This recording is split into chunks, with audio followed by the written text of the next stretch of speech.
Good morning mga idol. Kagaling na natin sa guardhouse. At ay ikati ko lang yan po mga idol.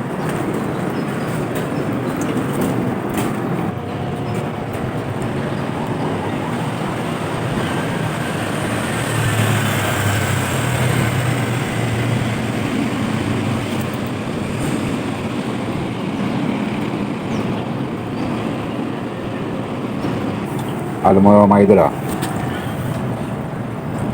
ipakita natin, medyo lumalaki na sila mga idol At ito yung mga breeder size natin. Ang puputiin niyan mga idol diba? Kasi itong lalaki ito. Isa lang ang lalaki dyan mga idol. Yung mataas, laki ang dorsal mga idol yan. Makapansin niyo yung lalaki na yan. Yan, malaki ang dorsal ng mga idol. Yan ang diyan ko siya binibreed sa marami. Para kahit paano makakuha tayo ng linya ng malaki ang mga palikpik. Yan. Pansin yung dorsal niya idol Kunting lang yan. Medyo pahabain pa natin yung dorsal niya. Kaya halos lahat yung puro mababa yung mga idol. Kaya diyan ko nilagay yung lalaki na yan para kahit paano makasundot siya ng maganda-ganda dyan. At makalabas na makakuha tayo ng linya na katulad ng kanya o masigit pa para kahit paano mayroon tayong high dorsal.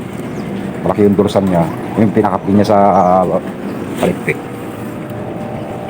Kasi karamihan dito mga short lang yung pinaka dorsal niya.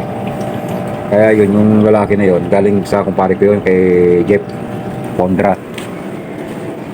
At medyo i-upgrade natin ng konti yung yung mga PKBM natin para kung gusto natin sumali ng show meron tayong materials para ipanglaban mga idol.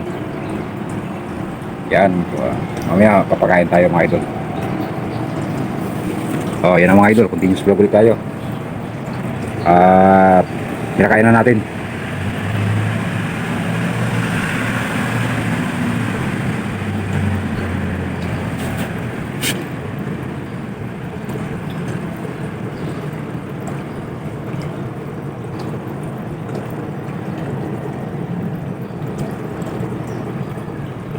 Ayan mga big mama yung mga idol yan, kumakain sila.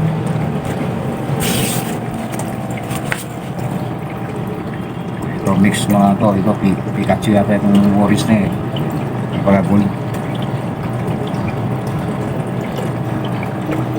Ito yung mga marble natin red eye.